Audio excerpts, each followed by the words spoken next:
Blog Talk Radio. Welcome back, everyone. This is Jay Reese, and you're on WomenSportsTalkShow.com. And we are super excited because we've got on the line right now, we're going to do a live call with Mr. Willie McCray, who is the president and founder of the Women's Blue Chip Basketball League. Mr. McCray, are you online with me? Yes, ma'am. I'm here. Excellent, excellent. Well, listen, it's good to talk to you again. I know we had a chance to meet earlier in the week, so welcome to the show. And so listen, we don't want to hold you back from our listeners any longer because I am super excited to hear about what you guys are doing with the WBCBL and all of those things. I know our listeners are too. So I want to go ahead and give you a chance to really kind of introduce yourself and tell us a little bit about your league, what you've done there in forming this league. Okay. I appreciate the opportunity. Hello to everyone out there listening. My name is Willie McCray, of course, as he said, founder and president of the Women's Blue Chip Basketball League. The WBCBL, ideally, is a league set up for players who don't get that chance to go overseas or don't quite make the WNBA. It's a chance for them to still can play on a competitive level, a high competitive level, against other players with similar situations. And not only those type players, but also former professional players and international players. Okay, excellent, excellent. Now, how long have you all? When did you form the league? The idea came about in November 2004. That is awesome. Now, is it mostly? Now, I know you guys started in Texas in the Dallas area. Are you concentrated mostly in that area, or are most of the teams there, or is it really spread out? It's really spread out. Most of the teams right now are going to be in the south and the southeast region, and a pretty good concentration in the west as well. Okay. We're definitely trying to reach every state. We've even added some teams in Canada here recently. Wow. So going international already, huh? Okay, great. Well, listen, I want to let everyone know, too, my partner on the show, Adrian Goodson, is also online with us. So, Goody, if you want to jump in at any time, definitely feel free to do that. I'm just really fascinated with what you guys have done here. Now, in starting the league now, why a women's professional league? Well, women didn't quite have the opportunity that the men have here in the States. Overseas, of course, there's a ton of women programs, but here in the States, we have a ton of men's programs, but the existence for women's opportunities are almost, 0 to none. Okay. Now, Goody, I think that's something you may want to jump right on, considering the level of play that you've achieved. You want to comment about that at all? I mean, being a pioneer of women's basketball, I mean, it continues on. I mean, we still have a long way to go, and for women's basketball as a whole, and any part that anybody can play in it is great. I just send it love because I know what it is, and I know what it's like to be out there trying to push the product, market ourselves. Being a part of the ABL. A lot of that was they got us involved in going out there and actually talking to the corporate sponsors and building ourselves and getting out in the community and identifying with people and allowing people to identify with us and playing in the WNBA and all of the community stuff that we had to do to keep the league going and being in need of another source that maybe that the WNBA can look at, to say, okay, well, there's a pool of players over here. So everything that everyone does to contribute to women's basketball is great, and I commend you and all of your players that are out there on their grind trying to make this happen and trying to make it something bigger than themselves, because actually it really is. It's bigger than all of us, and we're all playing a part in it. So I send blessings to it, and I hope that you guys do everything that you possibly can to keep it afloat, because it's a tough business to be in, and we just gonna keep it moving. Appreciate it. Definitely Excellent. Appreciate it. Now, Mr. McCray, to have a team at kind of the semi-pro level, now, did you play any professional ball or semi-professional ball yourself? Yes, after college, I played minor league ball. Actually played more football than basketball. I'm originally from Arkansas and then moved to Texas and kind of hit the sports world from there as far as the professional perspective goes. And just kind of bounced around from team to team, noticed a lot of different things that didn't quite fit well with me on the business side of sports. So that was something else that kind of prompted me to get a little more active on the business side of minor league sports and to make it a little bit more, I guess you can say, simpler and just realistic for people. How are you? How are your games organized? How are you identifying cities to create teams and you know how is the league growing? How are people finding out about the league and joining? I'll say most of our advertising has been done word of mouth. To everyone's surprise, even though we're going into it's actually our 5th season this year, we've been doing so without any corporate sponsors as of yet. Wow. By creating the environment and giving the opportunity, players are talking to other players, coaches to other players, officials, and so forth. We do put ads in newspapers. We send out a lot of emails, and we get a lot of hits on the website every day. And it really is taken off. Even a lot of the colleges, the coaches have really been proactive in spreading the word as well. Okay, perfect. Now, you were saying that you don't have any corporate sponsorships as yet. Now, how are you sustaining the league financially? Well, it's kind of a deal where everybody pitches in to make it happen. Just kind of taking it back to the good old days, in a sense. And I've just got Lawrence on now, so he's ready to come on as well. Okay, he's back online with us. Okay, perfect. Hey. Lawrence, is that you? Yes, it is. Okay, perfect. Well, welcome to the show.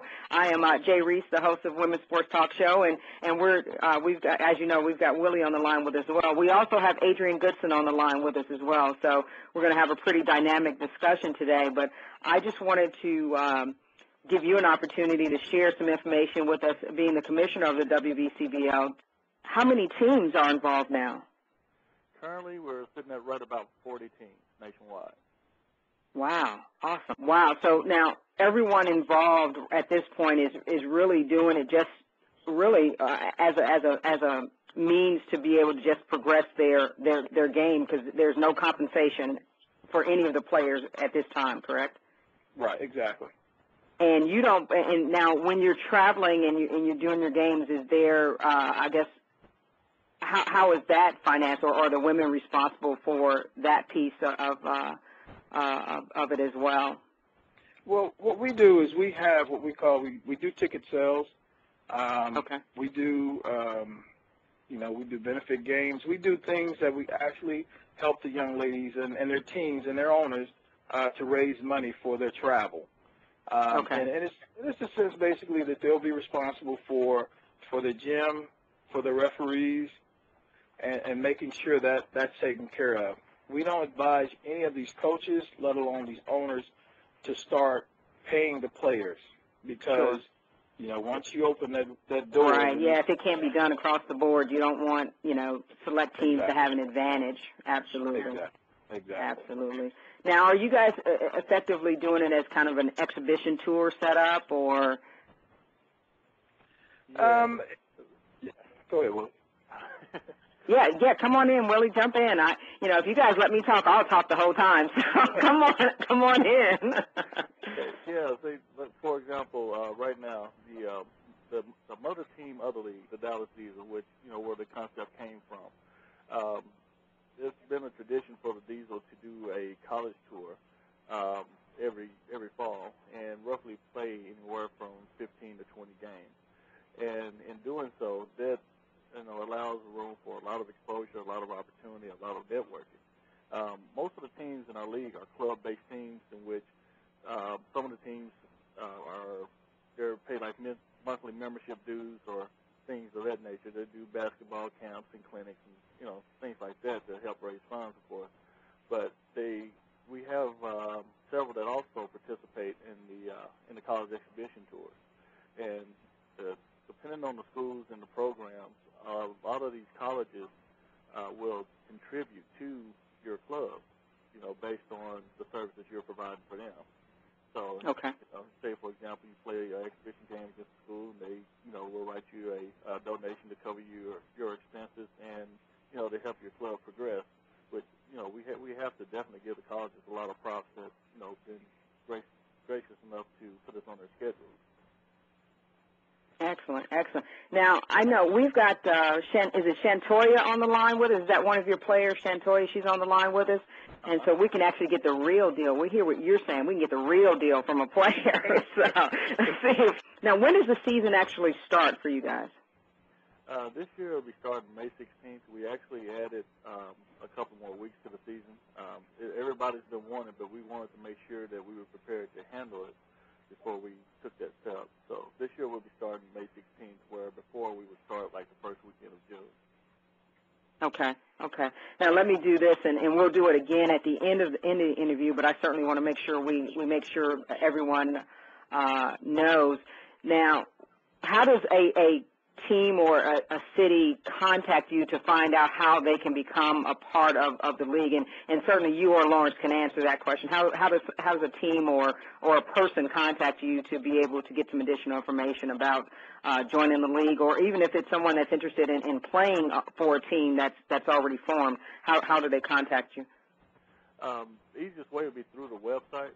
It has our main contact number on there and email address as well. We also have a page on there that lists open tryouts for all the players that's looking for a team in their area. They can go on there and look at the tryout board to find out where the next one is in their area. And not only that, they can contact the teams directly. And as far as someone looking to start up a team, they can of course give me or Lawrence a call, or they can call the main number on the website, which is 972-463-1917. And go ahead and give that again just to make sure. Okay, that number again is 972-463-1917. And we'll be happy to go over the process with them, get the paperwork to them, the overview, so that they can make sure that first and foremost that they can do it, that it's feasible for them. Okay, perfect. Perfect. We'll help them get their team set up and assist them from start to finish. Okay. Okay. Looks like we've got Chantoya back in. Chantoya, are you online with us? Yes, I'm here. Great. Well, listen, welcome to the show. We are super excited about what you guys are doing there with the WBCBL, and we've got the commissioner and Mr. McCray on the line. So, but I told him I wanted to hear the real deal from a player. So welcome, and why don't you tell us a little bit about yourself, what team you're involved with, how you got involved, and what keeps you involved?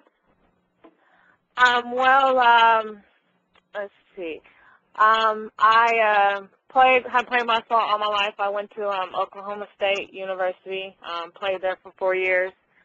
And then after I finished school, I wanted to continue playing basketball. And at that time, I had moved back to Kansas City, so I was living in Kansas City, and there wasn't much opportunities there to play. And so I found the information with coming here to Dallas to play, and at that time it was the Dallas Diesel team, which, that McCray has stated before, that goes around during a college tour and play college teams. So that's what got me here into Dallas and playing with them, and then after that the WBCL had came along, and that kind of gets you, playing. And it's, as you stated, for young women to be able to play and keep their, continue playing and keep their skills going. For the ones that are in the off season that do play overseas, we go overseas and play for the season and then come back. And in the off season, you still have this league that you continue to play in that can help you, keep your skill up and keep in shape, and then go back overseas and continue playing there. Excellent, excellent. Well, I tell you what, this is a good place for us to take a quick pause. I've got to do a quick run through of some information. I want you guys to hang on the line for me, though. Give me a couple minutes. I just have to share some information with everyone. Hang on the line. We've got a ton more that we want to talk to you guys about, so don't go anywhere. The best way to ensure that women's sports continues to grow and become a success is everyone supporting. So support your local women's and girls teams. You know, buy a ticket, go to a game, a T-shirt, a cap, volunteer, encourage participation, or just spread the word about what's going on in your local community with the women's and the girls teams in your area. So, okay, all right. So we're going to go back into, we've still got everyone on the line. We've got Lawrence, we've got Mr. McCray, we've got Goody, and we've got Chantoya on the line. You guys still there with me? Yes. Yes. Thank you guys for letting me pause for the cause there and go ahead and close out the show. We want to definitely make sure everyone knew how they can continue to get the information on the show. So now, Chantoya, you were telling us about the fact that basically you've been involved with this league really since the beginning, since it was the Dallas Diesel, and you know why you continue to be a part of what's happening here. Yeah, because it's a great organization, you know, dealing with, you know, McCray and Lawrence. It's great to have that opportunity to let, you know, women know that there is still things out there, you know, the opportunity to still continue to play basketball, even if you're not looking to, you know, continue playing as, you know, a professional level or anything like that, or going overseas. You still have that opportunity to continue that love that you have for the game, to at least just continue to keep yourself in shape and continue playing it. Because, you know, you always have, you know, where you kind of finish playing basketball, but you still have that, you know, that itch that you still want to continue to play. So it still gives you that opportunity. Your mind is telling you to do things your body can't do? No. Yeah, basically. Basically, you know, you still have that itch where you want to still continue to play and still have that competitiveness, you know, in you to continue to keep, you know, playing. And that's what this league does give you. You know, you still have that opportunity to continue doing that. Okay. So that's kind of why I, you know, keep myself involved in the league here and just continue to watch it grow and hope that we do get, you know, a lot of people out there supporting it so that this league can continue to thrive and get bigger. Well, I tell you, we're super excited about, you know, just being able to use this show as a platform to get the word out about this league and about what's happening. And just, you know, because of the fact that we're using this platform, the Internet, you know, there's an opportunity for anyone in the world to hear about what's happening and to really come in and be able to assist you guys in the growth and development of the league. Now, I want to get a little bit different perspective. We've got another player on the line, and Chantoya, definitely hang on because I really want this to be an interactive discussion because I'm going to give Deneva a chance to talk a little bit, and then I really want to just kind of throw some questions out there and have each of you answer it from your individual perspective. So, Deneva, are you on the line with us? Yes, I'm here. Well, great. Well, listen, welcome to the show. I am Jay Reese, and we're excited about what you guys are doing down there with the WBCBL, and we've got Mr. McCray and Lawrence, and I'm not even sure if you know Chantoya, but we've got her on the line as well. But so, again, welcome, and I'm going to ask you kind of the same thing that I asked her, kind of why, tell us a little bit about yourself and how you came to be involved with the league and really why you continue to stay involved with the league because as we've discussed over the last 20 to 30 minutes, you know, one of the things that's present is the fact that there is no compensation. It's really, you know, got to be a strong kind of desire that drives you to stay involved. So, you know, kind of what is it for you? So hopefully I didn't answer my own question there. Well, for me as well, I'm from Connecticut originally, okay. And so I kind of moved down here. I got an email after my senior year of college. I was reading in my email, and I had an email about this league. So at that time, like I was thinking that I didn't really want to play basketball anymore. You know, you get tired of it playing for so long.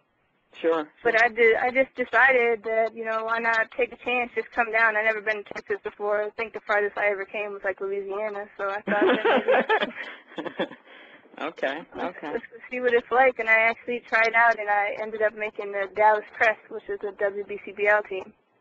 Okay. And I played there, and I had to go back home for school. I went to a tech school, so I had to go back home, and I decided to come back down, and I just haven't left. And how long has that been? I think it'll probably be about 2 years now that I've been down here. Coach McCray actually asked me to come try out for the Diesel team. Oh, so excellent. I did. Yeah, and this is my second season with them. Fantastic. Well, now, what position do you play? I play point guard, shooting guard. Okay. Yeah, Chantoya, I didn't ask you that question. What position do you play? I have the same position, point guard, shooting guard. So me and DB play together, so. Okay, excellent. Now, I'm going to get our programming director to come online here because she has got a fantastic question that she's been itching to ask that's related to point guards. So, TP, are you online with us? She must be behind the scenes doing what she does. So, okay. Well, listen, Goody, why don't you jump in right here? I know you probably have something to share with these young ladies. You've been around this league for quite some time, and I know we've held you on the line for a little bit. You're going to have to jump off, so I definitely want you to share a little bit of wisdom with these young ladies before you get off the line with us.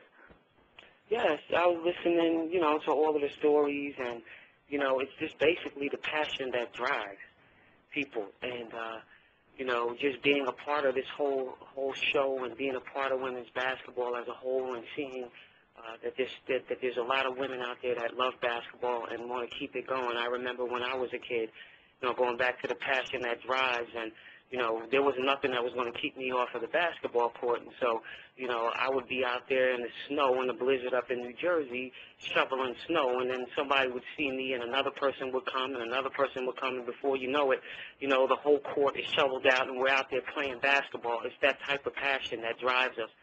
Basketball is, America's sport, and there's a lot of people that love it and a lot of people that care about it. Women's basketball has been around for a long time, and, I want to see it when it comes to the day where, people can come out of that title of pioneering for the sport, and people have totally embraced it. And I just want to, say thank you to you guys, the players and the owners and commissioner of your league. I just want to say thank you for continuing to push women's basketball in the direction that it needs to go in. And, we're all in this together, and, just keep it moving, because one door leads to another. And when I started playing basketball, there were no pro basketball leagues in existence. I kept playing and kept playing and kept playing, and then all of a sudden it opened up. So something is going to open up for you guys, and just keep doing what you're doing.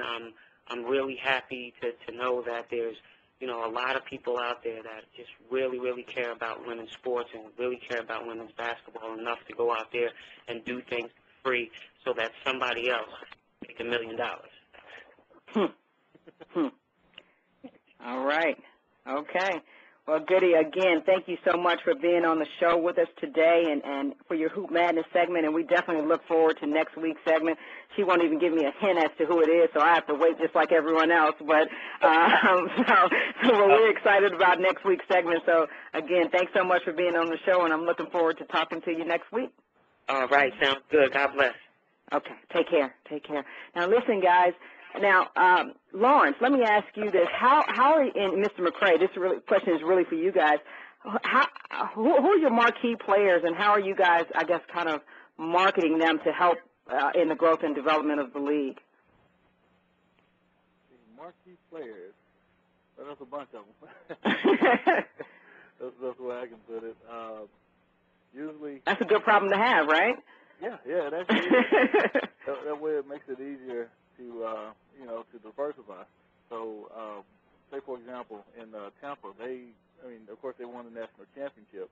They have a collective group of of outstanding players. So, say with Tampa, for example, we'll send out an email nationwide to all of our contacts, to all of our media resources. Let them know, hey, Tampa X Factor just won the 2008 national championship. Of course, this was just last year. And, we'll put a little write-up at the bottom, about the team and also, their contact info on their website. And, literally within a matter of minutes, they're getting emails.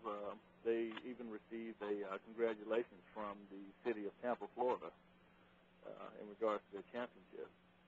So So wow, okay. we try to get creative as as creative as we can be on a tight budget. Sure.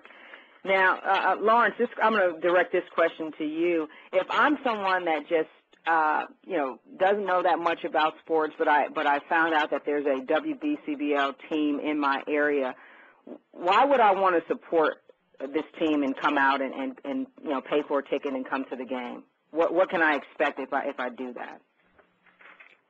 Well, I think first and foremost, we try to implement professionalism in this league, and I think that's really across the board what a lot of teams are really, I guess, and I guess just from observation as far as looking at a lot of WNBA games and so forth, that they struggle with the marketing side of it.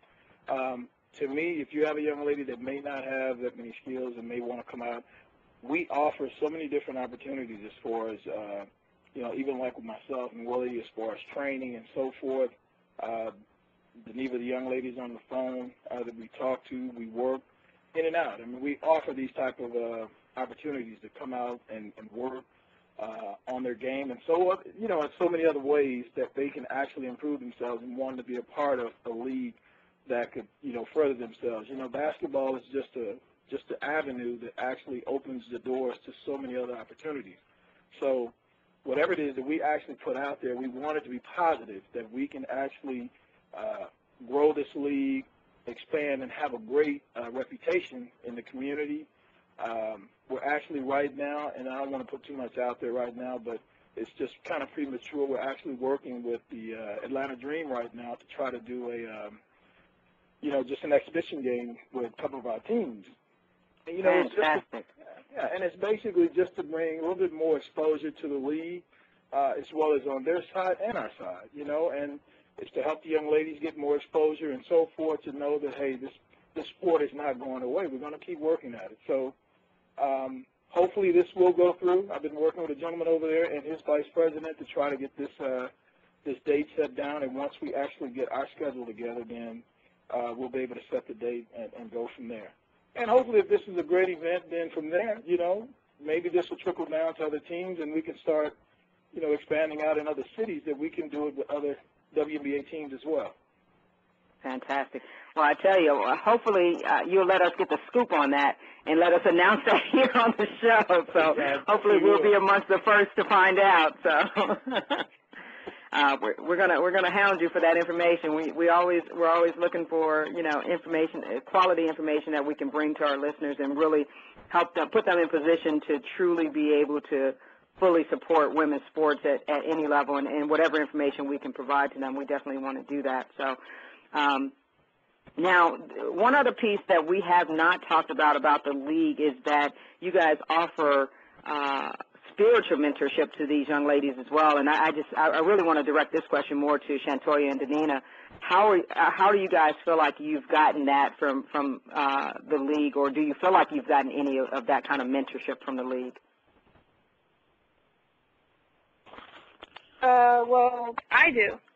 I personally didn't come from a spiritual background at all. Being back home in Connecticut, my family, they didn't really go to church or anything.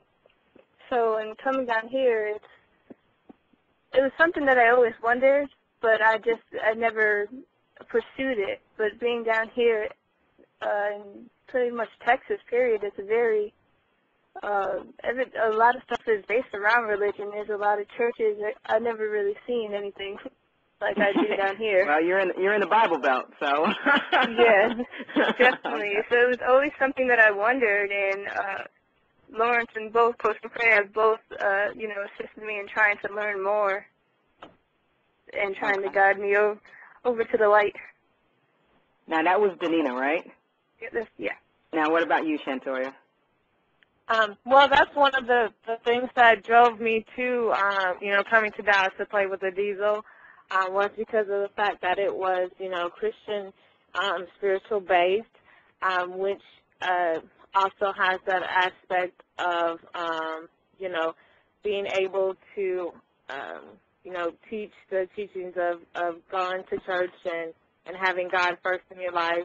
So that's one of the things that did drive me to that. I mean, my family was Christian-based, and always, my mom, every Sunday we had to go to church, so, we wouldn't miss a day. So, and just knowing that team also had that spiritual, background along with the team and playing sports, which is some, two of the top things that is in my life. So it's great to have both of those together and know that you do have that support if you need any of that support from, the team or any of the players or even, the coaches. You do have that available for you.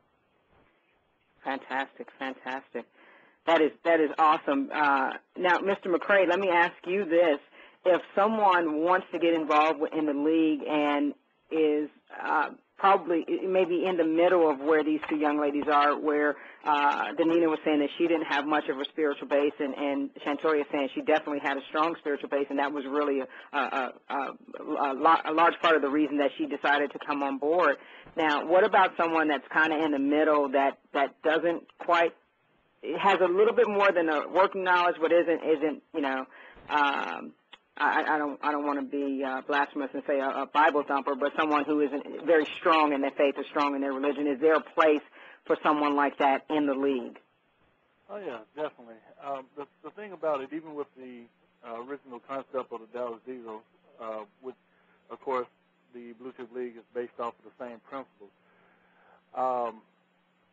everybody that comes to the league is going to come from a different walk of life, and we open doors to that. Not everybody in the league is saved. Not everybody in the league, believes the same faith. The best way I've found to deal with situations of such is basically by letting my life be an example. And, because sometimes no matter how much you talk to people, they're not really going to catch on to what you're saying or agree with what you're saying or even follow what you're saying until they see you living the life that you're talking about. And I think that's probably the biggest way of smoothing that part out. And, of course, I try to be available as much as possible to talk to players and coaches and staff and everybody, really, that may have a question or may have an issue. I try to be available as much as possible to do, to answer their questions, and if I don't have an answer right then, of course, I'll do some research on it and, and come back with it and get a solution for them. Because, that's probably my main responsibility is the ministry side of it. Okay. That's fantastic. I think it's awesome that you guys have really incorporated that into the game or into the sport, because a lot of times that's left out, and I think that drives a lot of who a person is, and so I'm very excited that you guys are definitely doing that. So definitely continued blessings to what you're doing there with the league. Now, we've got to have some fun now a little bit. We're going to change gears a little bit. I've got my programming director sending me a question here, and she wants to know if you prefer a point guard who's strictly a playmaker but shoots 35% from the field, or a point guard who runs the offense 65% of the time and shoots 50 to 55% from the field. Me personally? Yeah, as a coach and as a yeah, I guess as a coach, is that how would you prefer a point guard? Which of those point guards would you prefer, I guess, is the question. Well, this is not to get around the question by any means. But, that was one of the reasons why I had our 2 point guards on here, because you wanted to know that point guard question. But, any of them, either of them can answer the question, or you can answer it. Either of you ladies, if you want to answer the question. I'm just throwing it out there. I told you we were going to have some fun, and I'm going to throw questions out for anyone to answer. So any of you guys that want to jump in on that. All right, I'll start it off then. I would say both. Reason being is because I run a double point guard offense. Okay. Because I tell you, when let me just give you a little background. I tell you, when I played, I was in the category of I could make plays, but you could leave me in the gym by myself and I couldn't make a shot.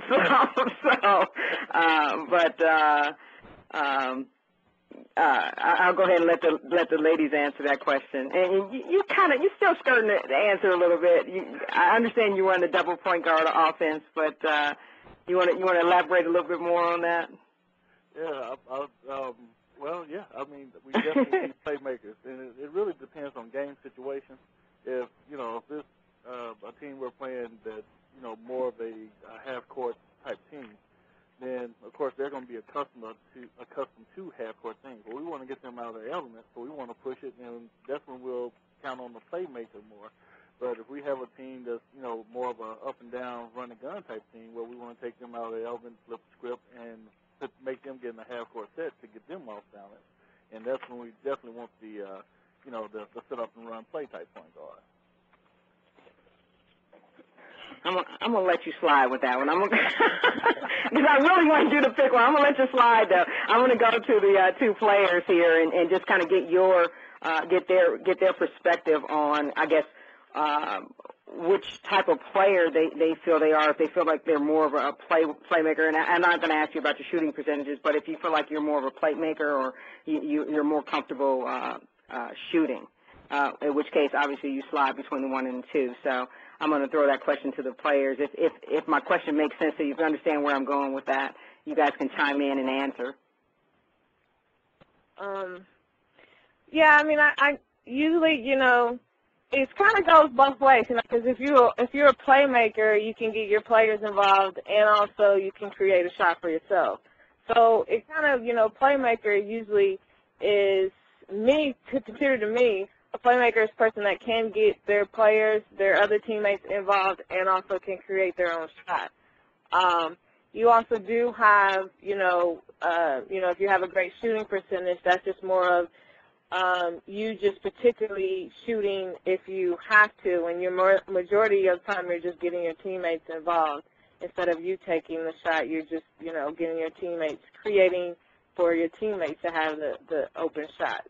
So me personally, I'm more of a playmaker.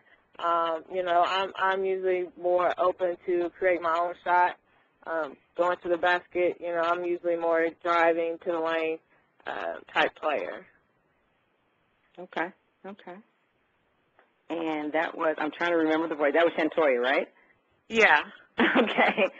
You want to chime in on that one, Deneva? I pretty much, I want to agree with Chantoya. I think that's one thing that we do well together. It's like if one of us isn't playing well, then the other one can always step up.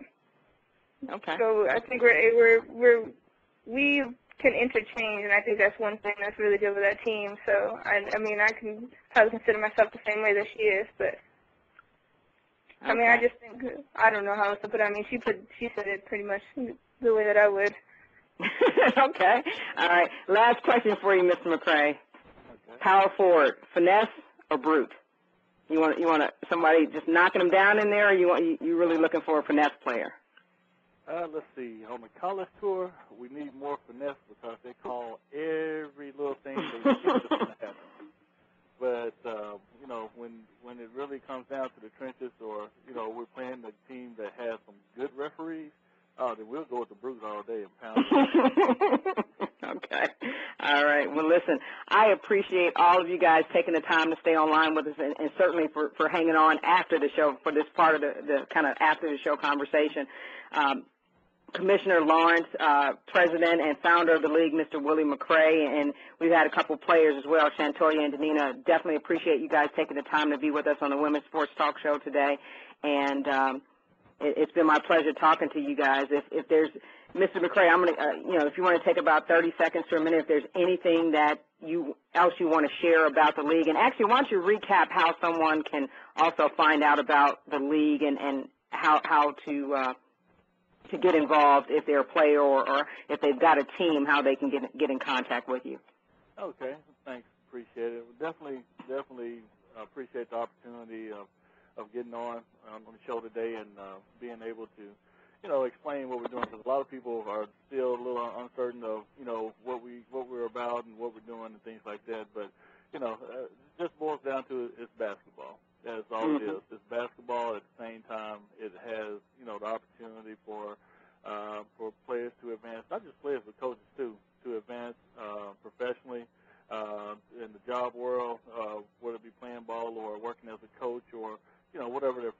me.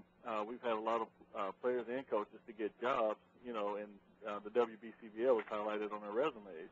But to, you know, anybody out there that's interested in being a part of it, we are, you know, looking for people worldwide to, you know, to join in, because there's plenty of opportunity. You can check us out online. Our website is www.wbcbl.com, the initials for Women's Blue Chip Basketball League, or you can just give us a call at 972-463-1917, or you can send us an email, and that is info@wbcbl.com. Fantastic. I think that says it all. Again, thank you so much for being on the show today. All right. Thank you. Thank you. Okay. Take care, everyone. Bye. All right. Bye-bye. Okay. Bye-bye. Well, listen, that is going to wrap it up for us for today, January 10th, 2009. And again, for those of you who want to get all of everything that took place on the show today, make sure you go to womensportstalkshow.com and click on the Blog Talk logo and click the download button so you get the show. I'm Jay Reese, your host, and we'll see you next week, January 17th, 2009 at 3 p.m. Central Standard Time. Take care and have a blessed week.